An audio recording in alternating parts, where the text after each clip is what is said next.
ॐ अज्ञानतिमिरान्धस्य ज्ञानाञ्जनशलाकया चक्षुरुन्मिलितं येन तस्मै श्रीगुरवे नमः।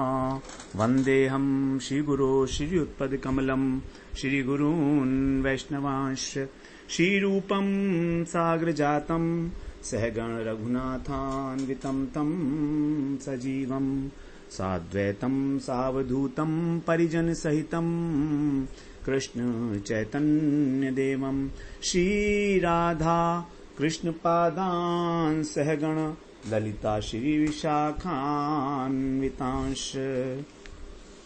तमादिदेवं करुणानिधानं तमालवर्णं सुहितावतारम् अपार संसार समुद्र सेतुं भजामहे भागवत स्वरूपम्।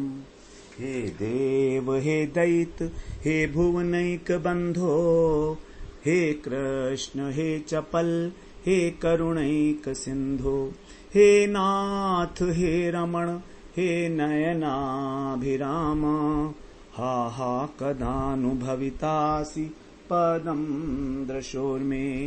श्री कृष्ण चैतन्य प्रभो नित्यानंदा श्री अद्वैत गदाधर शिवसदि गौर भक्त वृंद। हरे कृष्णा कृष्णा कृष्णा हरे हरे हरे राम राम राम हरे हरे। हरे कृष्णा। सर्वप्रथम मैं अपने गुरुपाद पद ओम विष्णुपाद अष्टोत्तर शत श्री श्रीमद् भक्ति वेदांत माधव गोसाई महाराज के चरण कमलों में अनंत कोटि दंडवत प्रणाम ज्ञापन करता हूं। हम लोग श्रीमद् भागवत पुराण में तृतीय स्कंध में और हमारा जो 11वां प्रकरण है कपिल देवहूति उपाख्यान, उसका हम लोग सारांश श्रवण कर रहे हैं। हम लोग इसमें 9 अध्याय हैं, 25वें अध्याय से लेकर और 33वें अध्याय तक। हम लोग 30वें अध्याय तक 2 सत्र में इसका सारांश श्रवण कराए थे, उन 6 अध्यायों का। आज हम लोग 31वें अध्याय का सारांश श्रवण करते हैं। उसके आगे 31वें अध्याय का विषय है जो मनुष्य गर्भ में आता है तो उसकी गति, उस जीव की क्या दशा होती है गर्भ में, उसका वर्णन किया गया है।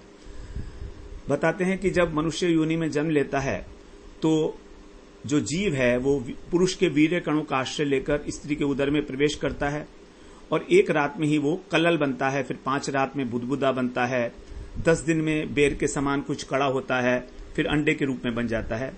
1 माह में सिर, दूसरे माह में हाथ पैर, तीसरे माह में नख रोम अस्थि चर्म इत्यादि, चौथे माह में मांस 7 धातुएं जो हैं वो उत्पन्न होती हैं, 5वें महीने में भूख प्यास, 6ठे महीने में घूमने लगता है माता के हृदय उदर में। वो इस प्रकार से उसकी जो धातुएं हैं वो पुष्ट हो जाती हैं। अब वो पड़ा रहता है वहां पर जघन्य स्थान पर, जहां पर मल मूत्र का स्थान है, वहां उसको कीड़े काटते हैं तो क्षण क्षण में मूर्छित हो जाता है, क्योंकि त्वचा उसकी बहुत कोमल है।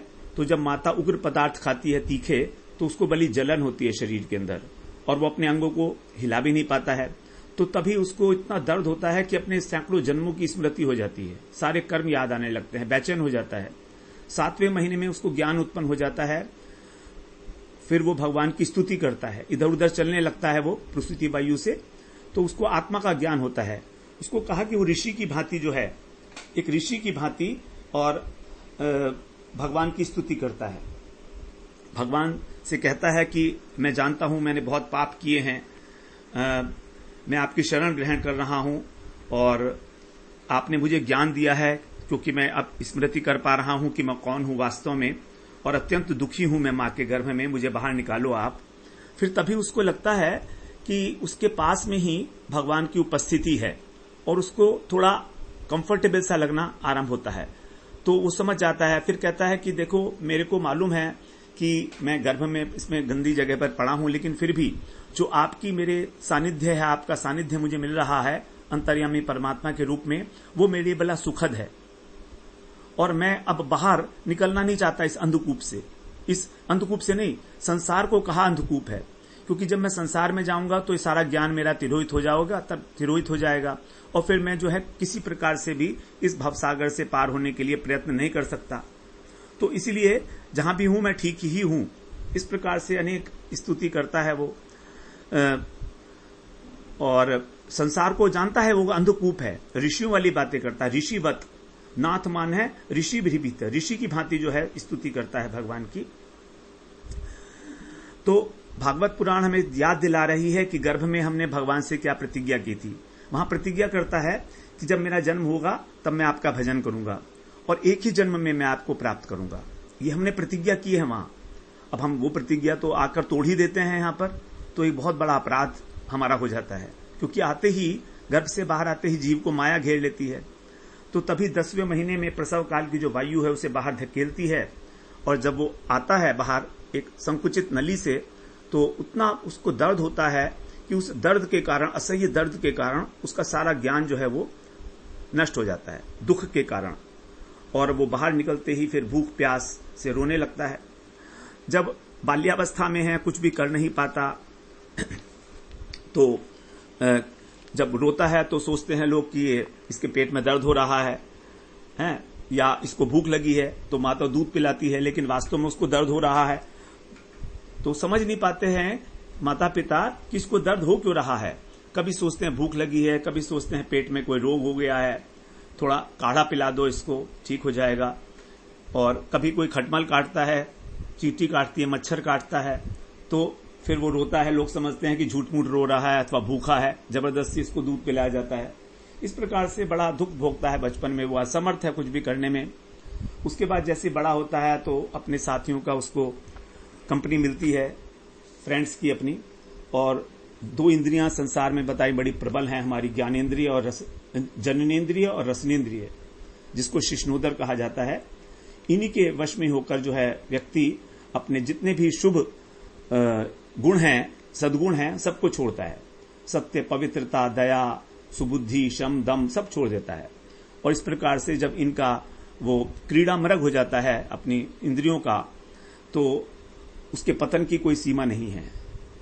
इस प्रकार के जो व्यक्ति हैं, जो क्रीड़ा लोलुप हैं, जो खिलौने हैं विषय भोगों के, उनका संग नहीं करना चाहिए। यौन आकर्षण जो है जीवन में मनुष्य के स्त्री पुरुष की परस्पर आसक्ति, यही बंधन का हेतु है। और बताते हैं कपिल भगवान की किसी के संग से भी इतना बंधन नहीं होता जितना कि स्त्री से होता है अथवा स्त्री को पुरुष से होता है। एक दूसरे से मिलकर दोनों प्रसन्न होने का, सुखी होने का प्रयास करते हैं, लेकिन हो पाते हैं नहीं हो पाते हैं बिल्कुल, क्योंकि पुरुष शरीर के अंदर सुख है ही नहीं, क्षणिक सुख है शरीर के अंदर।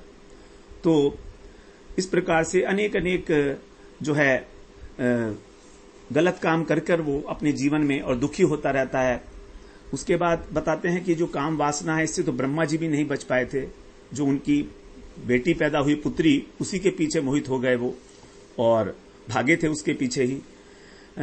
जब उनके पुत्र थे मरीचि इत्यादि, उन्होंने कहा कि आप ये कहां जा रहे हो, तब वो रुके थे। उसके बाद तो बता रहे हैं कि जो माया है बड़े बड़े सम्राटों को भी जो है अपने भौं के इशारे से पदाक्रांत कर देती है। इसके चक्कर में कभी नहीं आना चाहिए। और जो स्त्री है वो पुरुष के लिए माया का ही स्वरूप है और पुरुष स्त्री के लिए माया का स्वरूप है। इस जन्म में जो पूर्व जन्म में जो पुरुष थी, वही जब उसको स्त्री से बहुत अधिक आसक्ति थी तो वही पुरुष इस जन्म में स्त्री बनकर आया है। और इसी प्रकार से जो पुरुष आसक्ति होती है स्त्री को, वही अगले जन्म में पुरुष बन जाती है। तो ये नहीं कि जो स्त्री है वो हमेशा स्त्री ही रहेगी और जो पुरुष है हमेशा पुरुष रहेगा, ऐसी कोई मान्यता नहीं है सनातन धर्म में। स्त्री पुरुष हो जाती है और पुरुष स्थिति, क्योंकि हमारा जो आकृति, हमारा जो शरीर मिलता है हमको वासना के अनुसार मिलता है। हमारी किस चीज में वासना है अंतिम समय में, बस यदि हम इसमें फंस गए तो इसमें फंसे रहेंगे। इस प्रकार से कभी स्त्री कभी पुरुष बनकर इस संसार में आते रहेंगे और अनेक लोकों में जाते रहेंगे। तो जब तक हमारा लिंग शरीर का संबंध समाप्त नहीं होता, तब तक हमारा इस प्रकार से आना जाना चलता ही रहेगा। फिर आगे बताते हैं इसमें कि जो हमारा पाप और पुण्य है वो तो स्थूल शरीर से होता है, और हम उसको भोगते हैं सूक्ष्म शरीर से, मन हमारा भोगता है उसको, ऐसा क्यों है? तो वास्तविकता यह है कि पाप जो है स्थूल शरीर नहीं करता है। स्थूल शरीर तो केवल कार्य करता है, लेकिन उसको प्रेरणा देने वाला तो मन है ना, उसको प्रेरणा देने वाला तो मन बुद्धि ही है। तो इसीलिए उस सूक्ष्म शरीर को ही भोगना पड़ता है उस पाप को, और वही सूक्ष्म शरीर हमको अगले जन्म में मिलता है। तो इस जन्म में नहीं भोग पाए तो अगले जन्म में भोगना पड़ेगा आपको, इस प्रकार से। और स्थूल और सूक्ष्म शरीर का जो संबंध है आपस में, जब वो छूट जाता है तब उसको बोलते हैं मृत्यु। मृत्यु की बड़ी सुंदर परिभाषा बताई कि मृत्यु क्या है। मृत्यु वही है स्थूल शरीर का सूक्ष्म शरीर से अलग हो जाना, और जब मिल जाता है तो फिर उसको जन्म बोलते हैं हम लोग। तो मृत्यु और जन्म की इस प्रकार की परिभाषा दी गई यहां पर। और दूसरी परिभाषा दी गई कि जिस समय हमारी इंद्रियों में बाहर का कोई दृश्य देखकर अथवा उसका अनुभव करके हमारे अंदर जब अहम वृत्ति आ जाती है तो ये जन्म है, अर्थात अहंकार का आना, यही है जन्म। ये अहंकार मिथ्या अहंकार है, तो इसको हम बोलते हैं जन्म हो गया अब। और जब इस प्रकार से हमारी अहंकार नष्ट हो जाता है तो मृत्यु है। तो दो प्रकार से यहां पर जन्म मृत्यु को बताया गया। तो बता रहे हैं कि जन्म मृत्यु कोई बहुत बड़ी चीज नहीं है एक प्रकार से, इसलिए भय की कोई आवश्यकता नहीं है। ये केवल शरीर को बदलने का ही नाम है जन्म और मृत्यु। तो इस प्रकार से हमें अपने स्वरूप को समझकर और तब सभी संसार के अंदर अनासक्त रहकर कार्य करना चाहिए, तभी हमारा जो बुद्धि में जो सम्यक दर्शन हो पाएगा किसी भी वस्तु का, यथार्थ दर्शन। और हम जो है वैराग्य, ज्ञान, वैराग्य और भक्ति, इन तीनों के समन्वित रास्ते के ऊपर आगे बढ़ पाएंगे। तो इस प्रकार से यहां पर जो है बताया कि जो लोक है हमारा, जो संसार है, माया के द्वारा विरचित है। माया विरचिते लोके चरेण्यस्य कलेवरम। तो इसमें माया के द्वारा विरचित लोक है ये, और हमें इस माया से दूर जाना है, इस भवसागर से पार करना है। वो तभी होगा जब हम अपने स्वरूप को जान पाएंगे। अब 32वें अध्याय में बताते हैं कि जब शरीर त्यागता है व्यक्ति तो उसकी क्या गति होती है। तो दो प्रकार की गतियां हैं, एक धूम मार्ग है और अर्ची मार्ग है, जो पहले हम लोगों ने गीता में भी श्रवण किया, चंद्र मार्ग और सूर्य मार्ग, अथवा पितृयान और देवयान। तो पितृयान जो है ये धूम मार्ग है, अंधकारमय रास्ता है। इससे व्यक्ति जो है मरने के बाद चंद्रलोक में जाता है। ये सकाम कर्म करने वाले व्यक्ति हैं। सकाम कर्म जो वैदिक रीति से किए जाते हैं, अनेक प्रकार की इच्छाएं हैं, वेदों का अनुष्ठान कर रहा है, यज्ञ, दान, तप इत्यादि सब कर रहा है, लेकिन वो सुख और ऐश्वर्य को भोगना चाहता है, तो उसको चंद्रलोक की प्राप्ति होती है। और वहां पर जब उसके पुण्य कर्म के फल भोग लेता है, वो वहां पर ऐश्वर्य है बहुत, तो उसके बाद फिर वो इसी लोक में लौट आता है। तो इस प्रकार के जो जीव हैं सकाम कर्मी, ये पितरों के और देवताओं के उपासक होते हैं, ये भगवान के उपासक नहीं होते। पितरों के और देवताओं में इनकी बड़ी श्रद्धा होती है। तो जिसकी उपासना की जाएगी उसी लोक में जाएगा, है ना।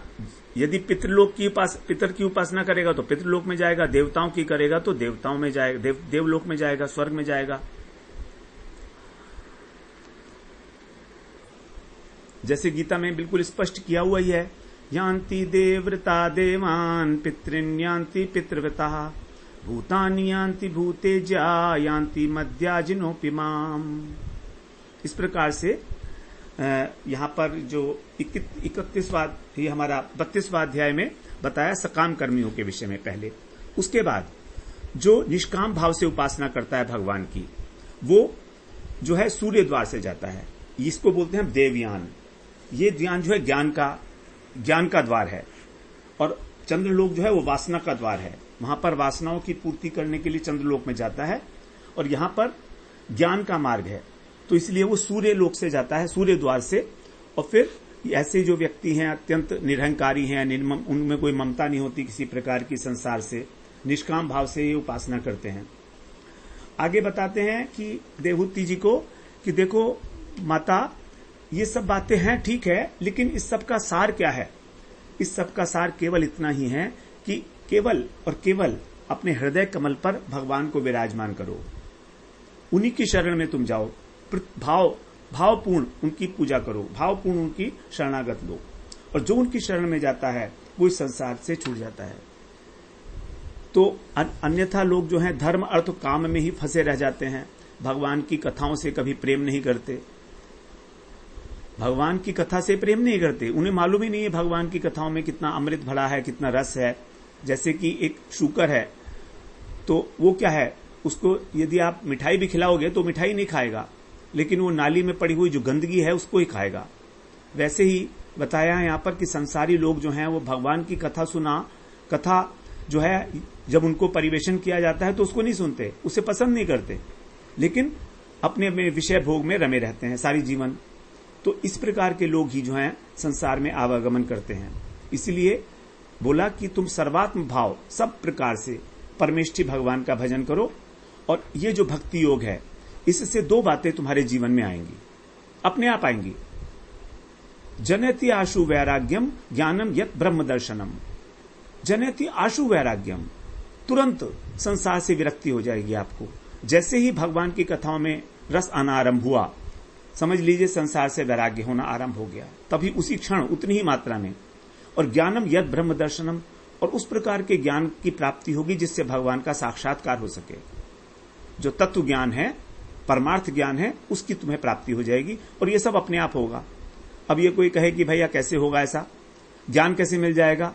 ज्ञान मिल जाएगा जब हम भक्ति के अंगों का पालन करेंगे, और भक्ति का सबसे पहला अंग है श्रवण। तो जब हम गुरु मुख से, वैष्णव मुख से भगवान की हरि कथा सुनेंगे, गीता, भागवत इत्यादि, चैतन्य चरितामृत, तो उनके अंदर जो सिद्धांत हैं वो बहुत प्रतिपादित हैं अच्छी प्रकार से। सिद्धांत के साथ साथ दृष्टांत भी दिया गया है भागवत में, तो वहां से हमको उस ज्ञान की उपलब्धि होगी। ये वाला जो ज्ञान है ये अहेतुक ज्ञान होगा। अहेतुक ज्ञान का मतलब है इसमें किसी प्रकार की कोई कामना नहीं है संसारिक, यहां तक कि मोक्ष की भी इच्छा नहीं है।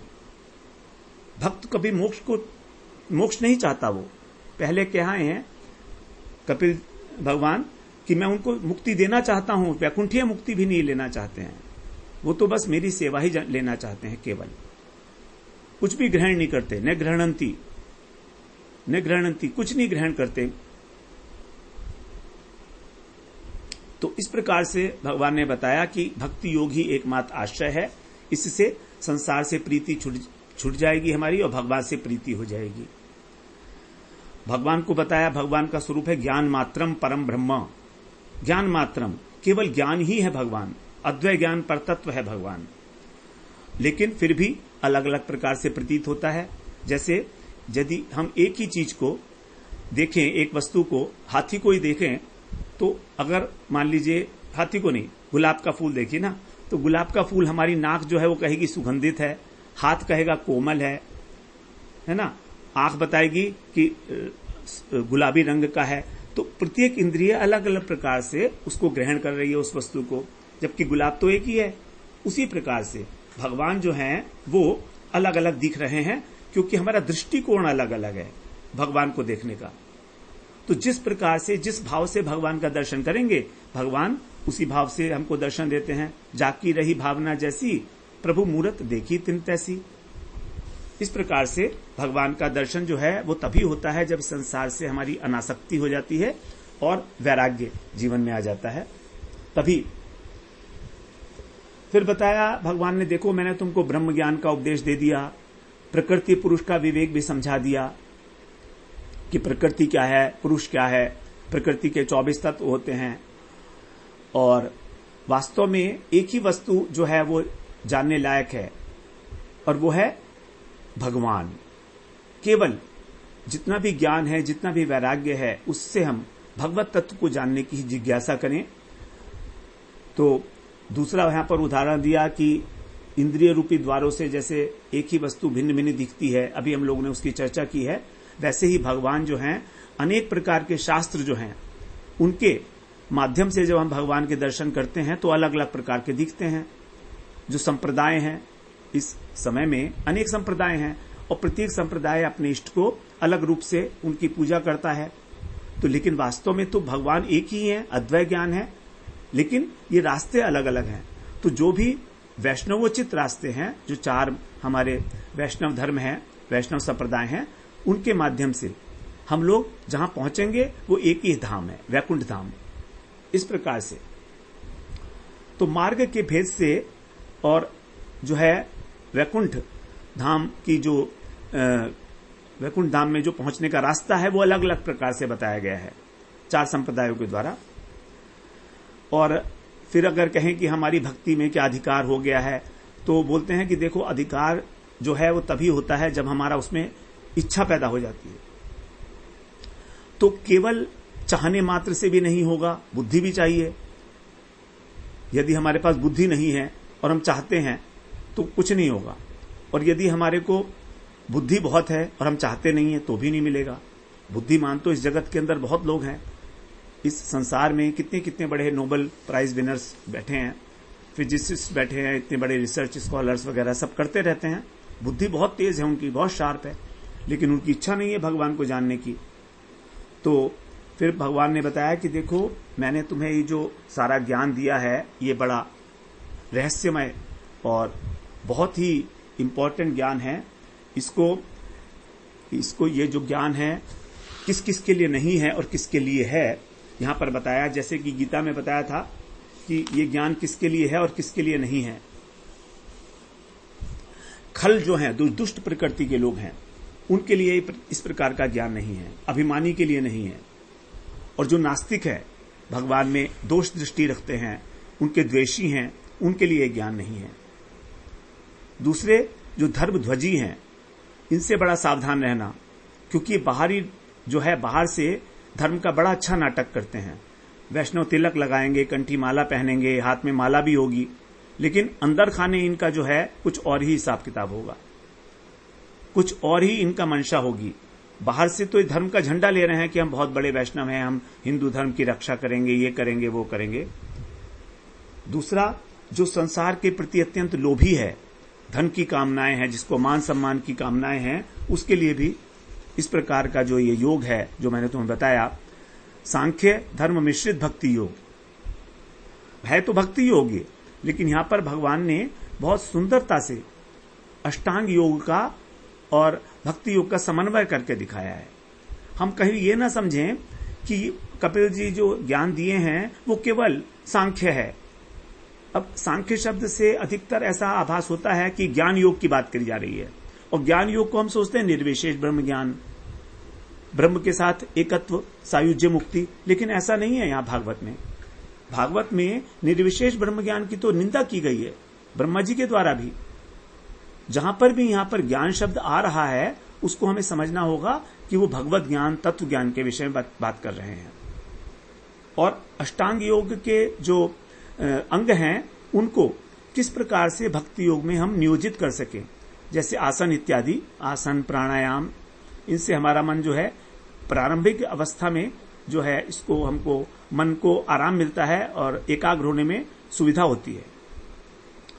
तो कहते हैं ये जो ज्ञान है लोभी व्यक्ति के लिए नहीं है, और जो अपना मन घर गृहस्थी से हटाना ही नहीं चाहता, घर गृहस्थी में रहता है वो कोई बात नहीं है, लेकिन उसकी इच्छा ही नहीं है, वो उसी को स्वर्ग माने बैठा हुआ है, तो उसके लिए भी नहीं है ये।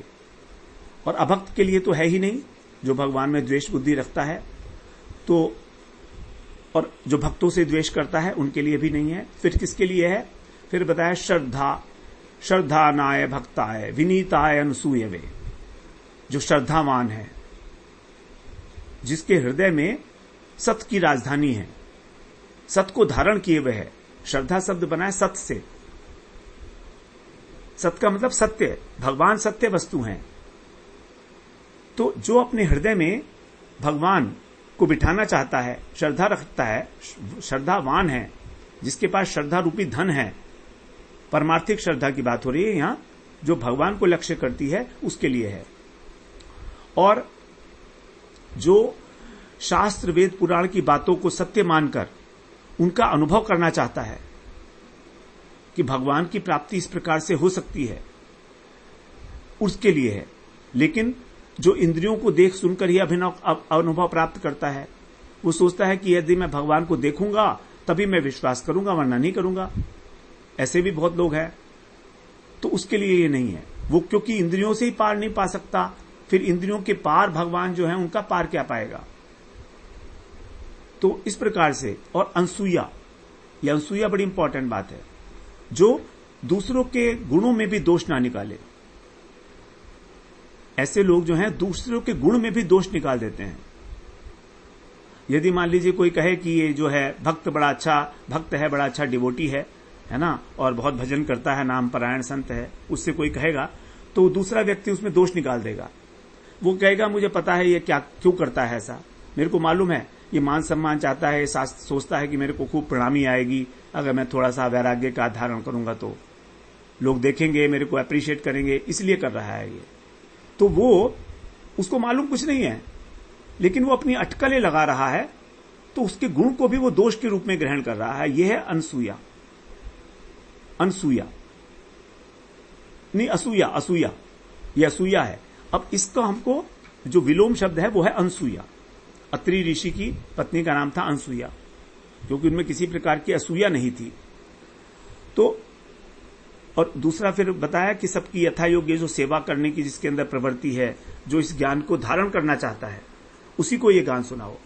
जो सुनना ही नहीं चाहता उसे क्या सुनाना है। वास्तव में तत्व ज्ञान की योग्यता सबके अंदर नहीं होती है, सबके अंदर नहीं होती है, लेकिन धीरे धीरे उनको हम प्रोत्साहित कर सकते हैं, क्योंकि पता नहीं है ना किसी के अंदर हमारे को कितनी उसके अंदर योग्यता है उसको धारण करने की। अब on the face of it यदि हम उसको रिजेक्ट कर दें कि अरे तुम तो कुछ समझ ही नहीं सकते हो, तो ये बात ठीक नहीं है। प्रयत्न करना आवश्यक है। गुरु कभी भी किसी शिष्य को जो है डिस्कार्ड नहीं करते कि मेरा शिष्य जो है कुछ समझता नहीं है, बुद्धू है, गुरु उसको नहीं छोड़ते कभी भी। बुद्धू है तो क्या हुआ, वो है, लेकिन गुरु लगातार उसको बोलते हैं। हो सकता है कभी सुधरे, हो सकता है बुद्धि उसकी तेज हो जाए, पकड़ ले बात को वो, और सुनते सुनते होता भी है। अभ्यास से तो बड़े बड़े काम हो जाते हैं। इस प्रकार से अब 33वें अध्याय के अंदर जो है अंतिम अध्याय है ये इस स्कंद का। यहां पर जब इतना ज्ञान दिया गया मैत्रेय जी के द्वारा, मैत्रेय जी कहते हैं कि जब देवहूति जी को इतना ज्ञान मिला अपने पुत्र से, कपिल भगवान जी से, तो देवहूति जी का जो मुंह का पर्दा है वो फट गया। देवहूति जी, मैं बार बार देवकी बोलता हूं, आप मुझे क्षमा करेंगे, देवकी शब्द चढ़ा हुआ है मुंह के ऊपर। तो देवहूति जी जो है प्रणाम करती हैं, साष्टांग प्रणाम करती हैं चरणों में, उनके स्तुति करती हैं उनकी कि आप परब्रह्म हो साक्षात, आपकी सत्ता से ही सारी जगत की सत्ता है, आप इस आत्मज्ञान का उपदेश करने के लिए ही मेरे गर्भ से जो है आविर्भाव हुआ है आपका। और भगवान के नाम की विषय में कहती हैं, यन्नामधेय श्रवणानुकीर्तनात् यत् प्रहरणात् स्मरणात् अपि क्वचित् स्वादोपि सद्य समनाय कल्पते कुतः पुनस्ते भगवन्नु दर्शनात्। बड़े सुंदर श्लोक हैं जो देवहूति जी कह रही हैं कि जो चांडाल है वे यज्ञ के अधिकारी नहीं होते, वो यज्ञ नहीं करा सकते। ऐसी अवस्था में क्या करना है, वो क्या करें, यदि वो भगवान के नाम का आश्रय लें, भगवान के नाम का कीर्तन करें, भगवान के नाम को गुनगुनाएं, प्रहवृणात्, भगवान के नाम का स्मरण करें कभी क्वचित, तो इस प्रकार के जो चांडाल हैं वो भी तुरंत सवनाय कल्पते। सवनाय का मतलब है उसको यज्ञ करने का अधिकार मिल गया है, और वो ब्राह्मण की श्रेणी में गणना करने योग्य हो गया है। सवनाय कल्पते, ये याज्ञिक ब्राह्मण है उसके लिए। कुतः पुनस्ते भगवन्नु दर्शनात्, फिर आपका दर्शन कर लिया जाए तो फिर भाग्य की क्या सीमा है। तो अपने सौभाग्य की सराहना करती हुई देवहूति जी ऐसी बात कह रही हैं कि मैंने तो आपके साक्षात दर्शन किए हैं, आपको गर्भ में धारण किया है, ये मेरा बहुत बड़ा सौभाग्य है। तो इस प्रकार से अनायास भगवान का नाम लेने से हमको अहो बत स्वपचो तो गरियान, जो भगवान जिसकी जीवा के ऊपर अग्रभाग पे भगवान का नाम स्फुरित होता है, तो उसने तो मानो चाहे वो चांडाल ही क्यों न हो, उसने तो मानो सब कुछ कर लिया। बड़े बड़े तप कर लिए, हजारों हजारों सालों तक ऋषि लोग तप करते हैं, मानो उसने तप ही कर लिए। उसने बड़े बड़े यज्ञ कर लिए, अश्वमेघ यज्ञ, राजसूय यज्ञ, और सभी तीर्थों के अंदर स्नान कर लिया। काशी में, प्रयागराज में, हरिद्वार में, जितने भी हमारी श्रेष्ठ नदियां हैं, पवित्र नदियां हैं, सब में उसने स्नान कर लिया, तीर्थ यात्रा का फल। और सारा वेदाध्ययन कर लिया, वेद, 4 वेद को उसने पढ़ लिया, जो भगवान का नाम लेता है। इस प्रकार से महिमा बताई देवहूति जी ने।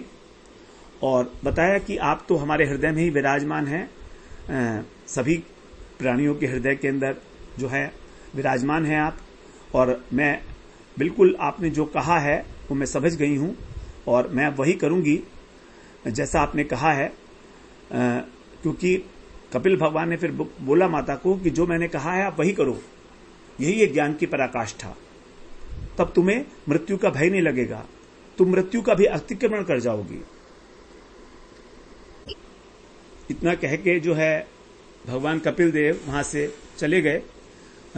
उन्होंने अपनी ब्रह्मवादिनी माता से आज्ञा ली, ब्रह्मवादिनी कहा देवहूति जी को, अर्थात अब वो तत्व की ज्ञाता हो गई थी, इसलिए ब्रह्मवादिनी। और फिर जो माता देवहूति थी, जो कपिल भगवान के द्वारा दिया गया था, उस प्रकार की योग साधना का अभ्यास करने लगी। तीनों काल में स्नान करती थी वो, और बड़ी घोर तपस्या करने लगी।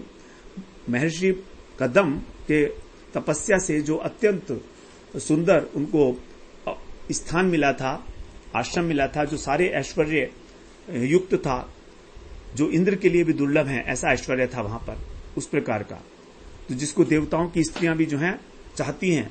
ऐसी दूध के फेन के समान सज्जित शैया थी, सब सोने की सामग्री थी, रत्न के प्रदीप बने हुए थे, उद्यान था, सब कुछ छोड़ दिया उन्होंने, जितना ऐश्वर्य था, विपुल ऐश्वर्य, और निष्प्रिय होकर फिर तपस्या के अंदर वो है रत हो गई। पहले तो जो है उनकी सारी की सारी जो स्थिति थी, जो उनका शरीर था, वो भी जो काली काली घुंघराली अलके थी उनकी, वो भूरी जटाओं के रूप में परिवर्तित हो गई। और कर्दम ऋषि तो पहले ही जा चुके थे, उनका तो वियोग था ही, लेकिन अब पुत्र जो है वो भी उनके चले गए, तो पुत्र के वियोग से वो अत्यंत कातर हो गई। यद्यपि उनको तत्व ज्ञान हो गया था, लेकिन तो भी, क्योंकि यहां तो भगवान है ना साक्षात। अब कर्दम जी तो पहले संन्यास ले लिए थे, लेकिन भगवान साथ में थे, कर्दम ऋषि थे, वो कपिल भगवान थे। तो जब कपिल भगवान भी चले गए, तब उनको अत्यंत विरह से वो कातर हो गई। जैसे बताया, एक गाय होती है, वो अपने बछड़े के लिए कातर हो जाती है, उस प्रकार से।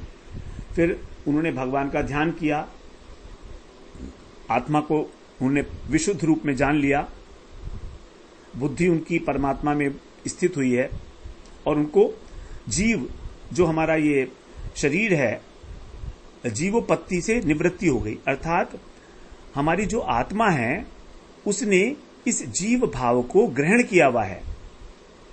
आत्मा ने जीव भाव को ग्रहण किया हुआ है, जीव भावापन्न हो गई है हमारी आत्मा, जीव है नहीं। आत्मा तो आत्मा है, अलग वस्तु है, चेतन वस्तु है। अब उसने ये जीव भाव को ग्रहण कर लिया, जीवापन्न, भावापन्न हो गई कि मैं जीव हूं। और ये हुआ क्यों? शरीर के साथ अध्यास, शरीर के साथ तादात्म्य के कारण, भगवान से विमुख होने के कारण। तो भगवान से विमुख होना क्या है कि भगवान की ओर पीठ हो गई। लेकिन यदि कोई कहे कि भगवान तो चारों ओर है, तो पीठ कहां से होगी? तो भगवान से विमुखता का मतलब है उनका विस्मरण होना। हम कभी भगवान से विमुख नहीं हो सकते, क्योंकि भगवान तो सर्वतो सभी दिशाओं में विराजमान है। किधर भी पीठ करेंगे, किधर भी मुंह करेंगे, तो वहां पर भगवान है। तो उनका विस्मरण होना ही भगवान से विमुखता है। और ये विस्मरण जो हो गया, ये होता है हमारे को इस माया के कारण, अविद्या के कारण, शरीर से तादात्म्य होने के कारण। तो हम भगवान से को विस्मरण किए, भगवान से विमुख हो गए। वास्तव में भगवान को न पहचानना ही भगवान से विमुखता है। भगवान ने कहा है कि मैं प्राणी मात्र के हृदय में रहता हूं, लेकिन हम तो ऐसा नहीं पहचानते, हम तो नहीं जानते इस बात को। तो यही विमुखता है। भगवान ने गीता में कहा, भक्त्या माम अभिजानाति। अभिजानाति का मतलब है पहचान लेना, अभी प्लस जानाति, पहचानना किसी वस्तु को। तो अभी हम सभी प्राणियों के अंदर भगवान का दर्शन नहीं कर पा रहे हैं। तो यही है भगवान से विमुखता, अर्थात अज्ञान ही हमारी विमुखता है। अज्ञान, और कोई विमुखता नहीं है हमारे अंदर। और इस अज्ञान के कारण ही हम अपने अंदर जीव भाव को जो है ग्रहण किए हुए हैं। तो इस प्रकार से जो देवहूति जी का जीवाध्यास था, जीव पने का जो उनका देहाभिमान था, वो निवृत्त हो गया और अविद्या के जितने भी क्लेश थे, 5 क्लेश हैं हमारे जीवन में, अविद्या, अस्मिता, राग, द्वेष और अभिनिवेश, ये सब क्षीण हो गए। परमानंद की प्राप्ति हुई उनको, नित्य समाधि में वो आरूढ़ रहने लगी, यहां तक कि उनको अपने शरीर की याद नहीं रहती थी। उनकी जो दासियां थी वो इनको खिलाती पिलाती थी शरीर की रक्षा करने के लिए, लेकिन ऐसा होते हुए भी उनका शरीर बिल्कुल पुष्ट था, खाना पीना कुछ नहीं, केवल तपस्या, तो भी उन्हें किसी प्रकार की कमजोरी नहीं आई, किसी प्रकार की भी। क्यों? कारण क्या था? कारण यह है कि उनके मन में किसी प्रकार की कोई चिंता ही नहीं थी। भगवान मतलब जो देवता लोग हैं वही उनके शरीर की रक्षा करते थे और वे स्वयं जो है भगवान में हमेशा लीन रहती थी। तो इस प्रकार से जो देवहूति जी थी, वो स्थान आज भी सिद्धपुर के नाम से विख्यात है। वहां पर सरस्वती नदी बहती है, वो नदी के रूप में परिणित हो गई। देवहूति जी का जो शरीर था वो नदी के रूप में परिणित हो गया वहां पर। और फिर जो कपिल जी हैं, भगवान कपिल, वो वहां से चलकर और प्रागुदिची दिशा में जो है चले गए, समुद्र और गंगा का जहां पर मिलन होता है, जिसे हम गंगा सागर बोलते हैं, उत्तर पूर्व की ओर। समुद्र ने उनको स्थान दिया रहने के लिए। वहां पर आज भी जो है कपिल देव जी का मंदिर है और वे तीनों लोकों की शांति के लिए वहां निवास करते हैं। सभी जो सांख्य दर्शन के आचार्य हैं, सांख्याचार्य, वो कपिल भगवान की स्तुति करते हैं सब। इस प्रकार मैत्रेय जी कहते हैं विदुर जी से कि मैंने आपके कहने पर कपिल देवहूति के पावन संवाद का निरूपण किया। जो भी इसका श्रवण वर्णन करता है उसकी बुद्धि भगवान में लगती है और उसकी भगवान के चरणारविंद में प्रीति हो जाती है। यही वास्तव में इस उपाख्यान का फलश्रुति बताई गई है। तो यहाँ पर बड़ी सुंदर प्रकार से भक्ति और ज्ञान का जो है भगवान कपिल ने सुंदर समन्वय किया है, जिससे कि हमें भगवान के चरणों की प्राप्ति हो सके। तो बहुत सुंदर ये हमारा उपाख्यान था 9 अध्याय के अंदर, जिसको हम लोगों ने 3 सत्र में इसका सारांश 3 अध्याय करके श्रवण किया। उसके पहले हम लोगों ने इसकी विस्तृत चर्चा की, श्लोक वाइज डिटेलिंग करके। अब हम अगले सत्र में फिर चतुर्थ स्कंध में प्रवेश करेंगे। चतुर्थ स्कंध जो है हमारा विसर्ग लीला है। ये हमारी सर्ग लीला थी तृतीय स्कंध में। अब चतुर्थ स्कंध में हमारा विसर्ग लीला आरंभ होगी। वांछा कल्पतरुभ्यश्च कृपा सिन्धुभ्य एव च पतितानां पावनेभ्यो वैष्णवेभ्यो नमो नमः।